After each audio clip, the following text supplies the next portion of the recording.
So stay where you are. Do not break the stillness of this moment, for this is a time of mystery, a time when imagination is free and moves forward swiftly, silently. This is the Haunting Hour.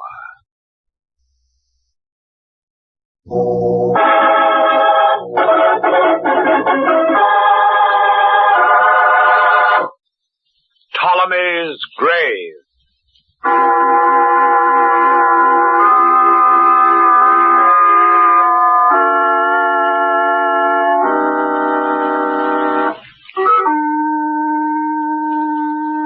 Over the tomb which held the mummy of Ptolemy III, these words were written: Death to him who disturbs the everlasting resting place of these sacred remains.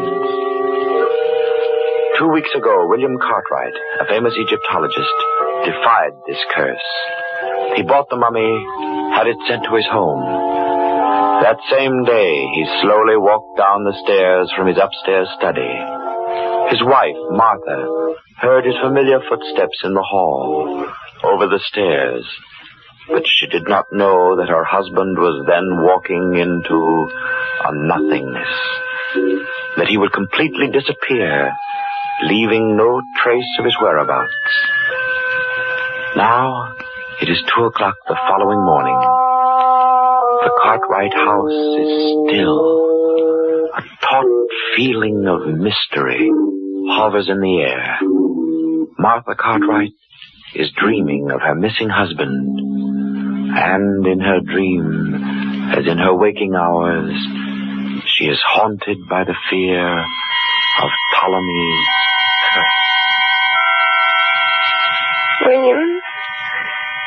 William. Martha, I hear you. Do you hear me? William, where are you? Downstairs. I'm downstairs, Martha. Downstairs?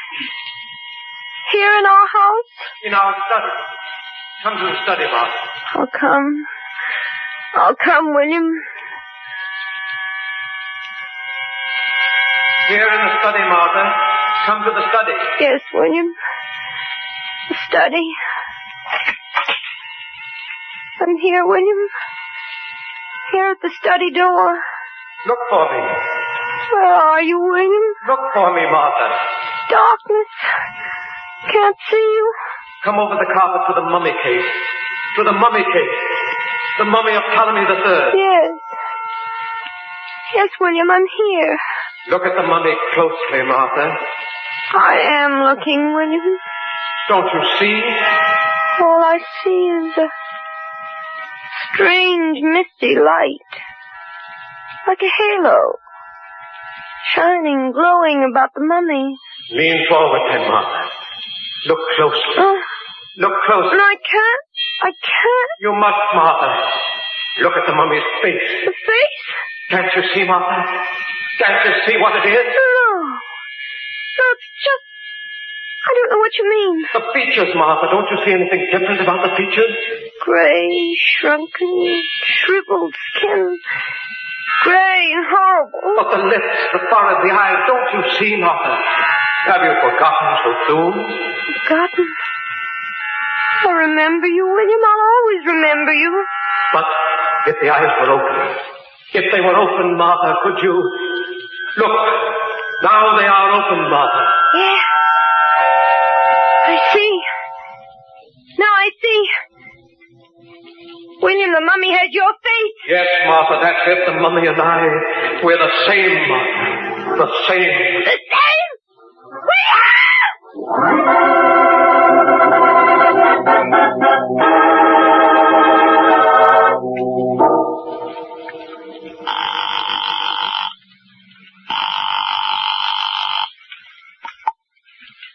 Hello? Dr. John Crandall. This is he. Who's this, Martha? Yes, John. Look, I had to call you. I'm so afraid. I thought the operator could never get my call through. Yes, I know. The long-distance lines are pretty well tied up. What's the matter, Martha? What time is it? It's very late, but I couldn't wait till morning. John, something's happened. Have they found William? Yes. No, I don't know. Look, John, I need you badly. I think I'm going out of my mind. Oh, nonsense. What happened? I've got to see you, John, please, tonight. I'm asking you this not only as a patient, but as a friend. But I can't come into town tonight, Martha.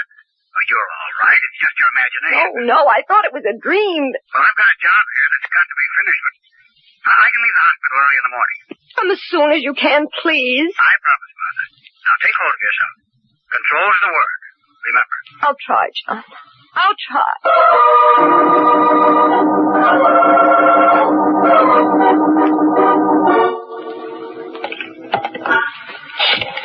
It can't be. It can't be.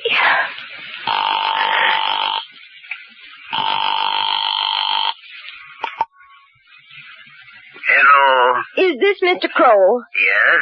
This is Martha Cartwright, Mr. Kroll. I'm sorry to wake you up if I did. Oh, no. That is all right. I've got to see you first thing in the morning. It's important. It's urgent. Why, of course, Mrs. Cartwright. Will you come here to my house at 9 o'clock? At 9. I will be there. But what is the trouble? It's about that mummy you sold my husband. Oh, I see. Don't fail me, Mr. Kroll. Oh, no. I will be there without fail.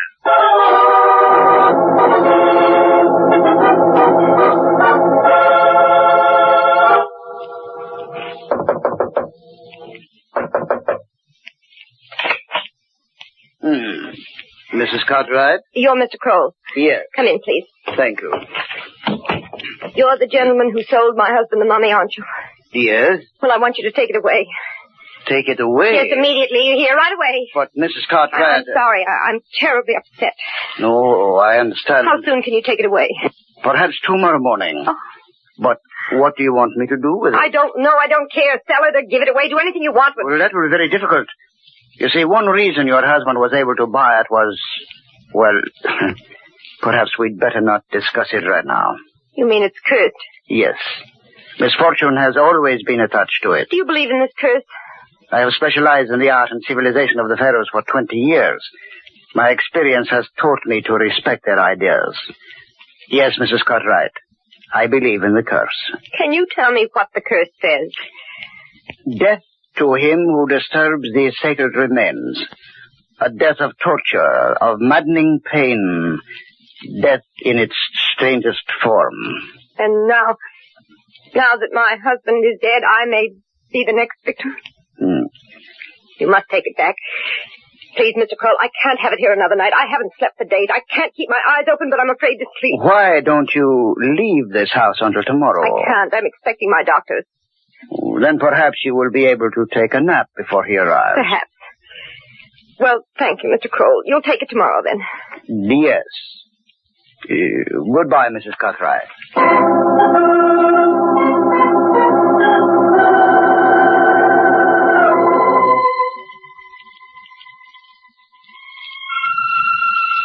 Oh, William. Death in its strangest form. Not you, William. A death of torture, of maddening pain. They couldn't, William. They couldn't. Martha? Do you hear me? William, Yes, Martha? where are you? I'm in the study, Martha. You remember where you saw me last night? No. Oh, it was a dream last night. You were in the mummy case then. It couldn't be. Yes, I'm still there, Martha. Come and you'll see. No, William, I couldn't go there again. No. I haven't disappeared. I'm here in the house. You want to be with me? I'm here in the study, Martha. I can't come to you. I'm afraid. Afraid to flee your husband? Yes, William, I know. I'll come to you. Down here, Martha, in the study. I'm coming to you, William. I'll do anything you say. But don't make me look at the face. You must, Martha. No, William, I'll do anything. Not that, please. No, not that. No. Martha! Please don't make me. Will, please, I can't do it. Martha, wake up. It's John. No. John Crandall. I'm going to die. I know I'm going to die. I don't want to look at that face again. Please don't make me, William. Please, please. Martha! John Crandall. You were walking in your sleep, Martha.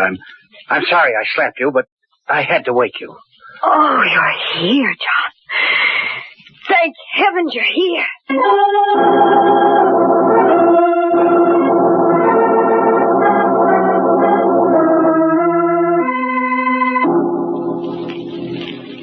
Is there anything left that you haven't told me, Martha? That's all I know, John.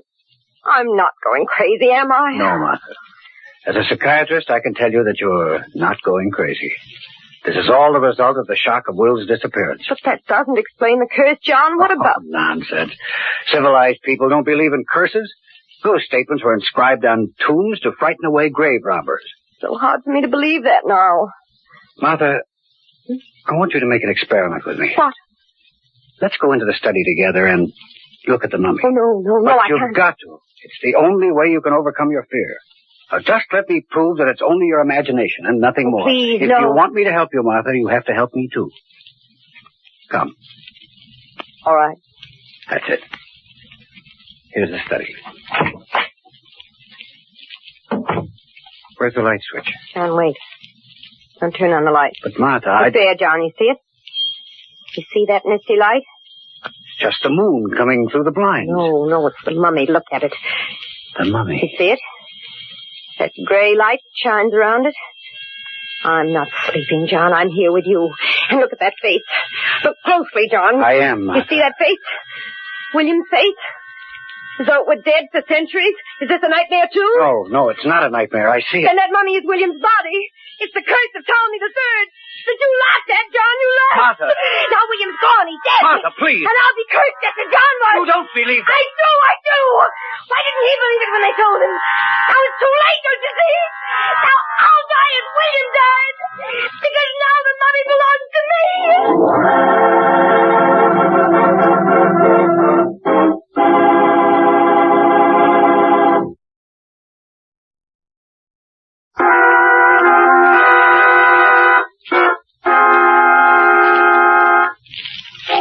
Dr. Cartwright, a famous Egyptologist, purchased a mummy called Ptolemy III, despite the fact that it was known to be cursed. The same day, he vanished. Now his wife has been suffering from the delusion that the mummy has acquired Cartwright's features. In fact, is Cartwright. Dr. Crandall, a psychoanalyst and a friend of the Cartwrights, has tried to disprove this, only to find that he, too, notices a strange resemblance. Now, we find Dr. Crandall attending Mrs. Cartwright in a hospital. It's daylight, isn't it? Yes. How do you feel? Better. What happened to me? Well, you were suffering from lack of sleep, Martha, and your nerves were so unstrung that I thought it best to bring you here for a while. Do you believe in the curse now, John? After what you saw? No. But you saw the same thing I did? Yes. How do you explain it? I'm not sure that I can explain it yet, Martha. But after I brought you here, I went back to the house again to look at the mummy. And? It was gone. Go? Oh, I suppose Mr. Kroll called for it. Who is Mr. Kroll? He's the man for whom William bought the mummy. I asked him to take it away. I see. Well, I'm going to leave you now, Martha. There are several things I want to take care of. But I'll be back this evening, and I want you to come with me to Mr. Kroll's place. What? I want to see that mummy again. Oh, but John, why must I do that? Are you still afraid of the curse? Yes. Well, I still intend to prove to you that there is no such thing. I'm going to buy that mummy.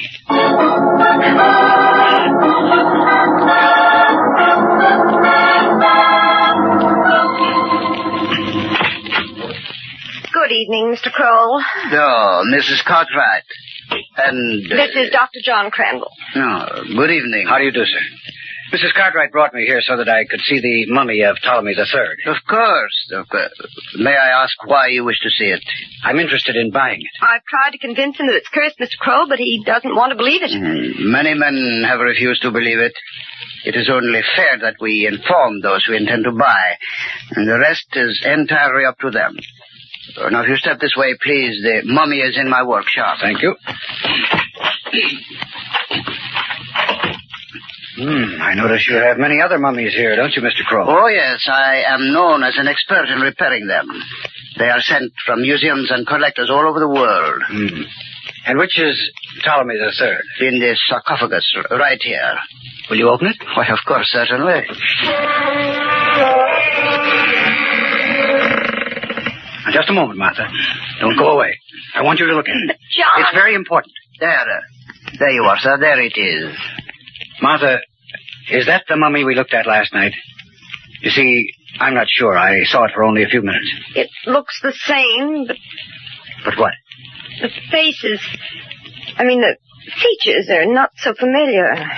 How do you mean? This one doesn't look like William. Perhaps the light is too sharp here.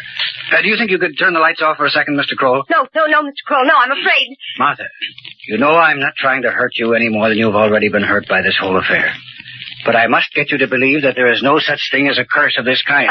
If you don't do as I say, your condition may grow even worse, beyond my control. Is that clear? Yes. Now, Mr. Kroll, will you turn off the light? Of course. Are you looking at the mummy in that sarcophagus, Martha? Yes. Do you see anything now? No. It's so pitch black I can't see anything at all. Nothing. I see. John, you know I haven't been imagining all this. What is it, Martha? Over there. Look near that other wall. Face. That's William's, just as we saw it last night, John. With that glow all around it. And it's moving. Look, it's moving. John, make him turn on the light. John! Kroll, will you turn on the light? Please, hurry. Why, certainly. Oh. John. Oh, John. All right, Martha, all right. We'll get you out of here. Will you open the door, Mr. Kroll? Why, of course, Doctor. And could I ask you to get Mrs. Cartwright a glass of water? A pleasure, I'm sure. Martha, listen to me carefully. I've got to explain quickly. As soon as you leave here, go straight to the nearest telephone and call the police. Tell them to come here immediately. I don't understand. I know now that William was murdered. What? Yes, Kroll killed him, and I'm going to stay here with him until the police arrive. I beg your pardon, I have the water. Thank you. Now, drink this, Martha, and take the pill I just gave you. Yes. That's it. Now I think you'd better go home, and don't forget what I told you. Yes, John, I'll go home. Goodbye, Mr. Kroll. Goodbye, madame. Oh, it's terrible, sir. She's completely obsessed with the fear of that mummy, and it's destroying her. She loved her husband very much, I'm sure. Of course. But more than anything else, it's her insane fear of that curse. And is that the reason you want to purchase the mummy, Dr. Crandall? Precisely. In that case, maybe I can help you. You can? Yes, let us talk about it. But first, would you like to have a drink? I notice you are rather fatigued after what just has happened. Yes, I guess I could stand something. Will you join me? Why should I leave myself out? Why, of course, I have some very fine old spirits here. And now, there we are. I hope... What's that? What? Is there somebody else in your workroom? I thought I heard a noise from there. Well, there is nobody there that I know of. No. It must be your imagination, Doctor. Oh.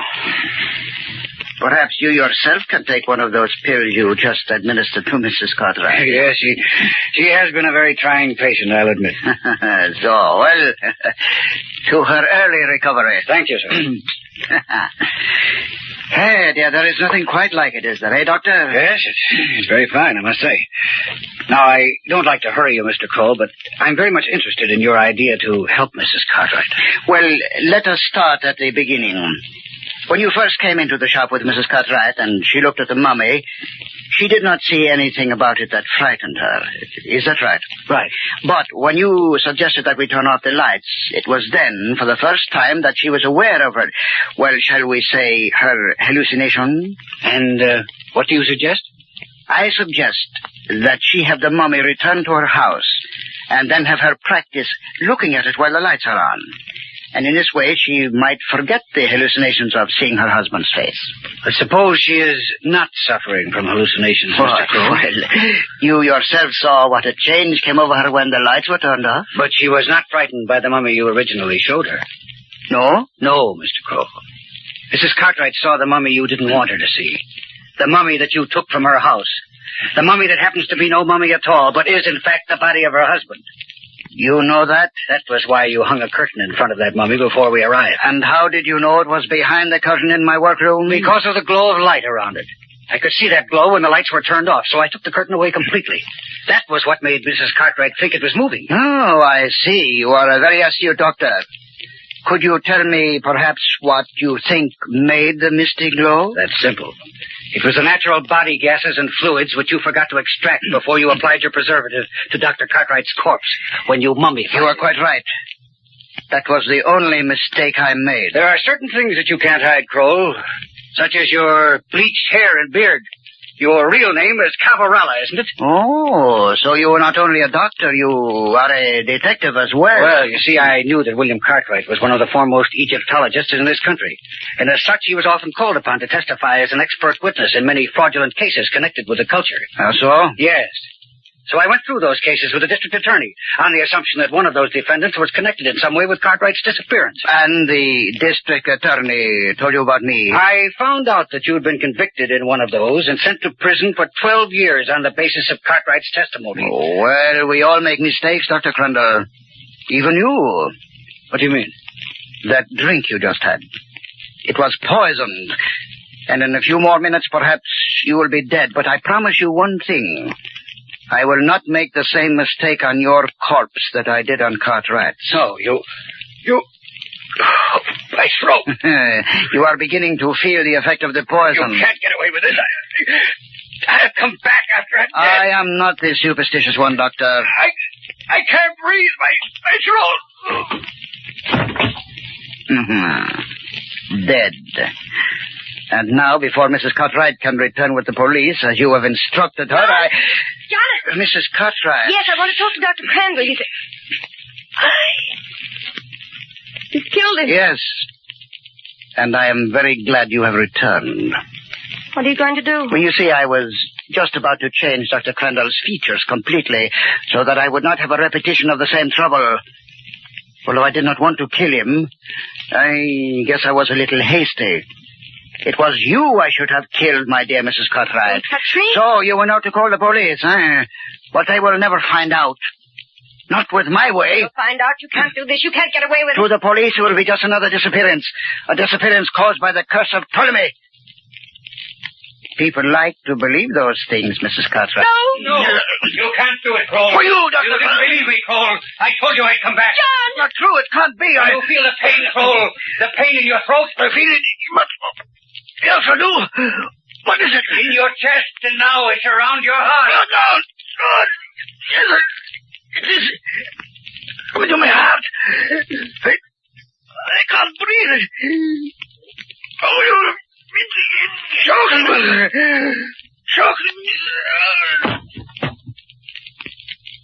Dead? John, you're alive. I don't understand. I know how trying this is for you, Martha, but listen to me. I'll explain it. But I just saw... I wasn't dead.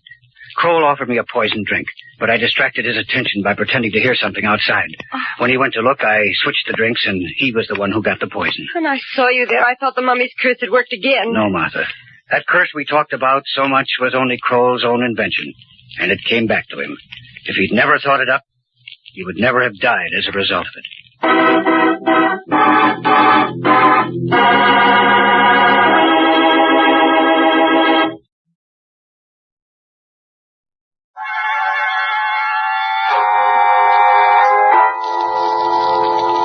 From shadows and stillness, mystery weaves a spell of strangest fascination, charging the mind with doubt and fear.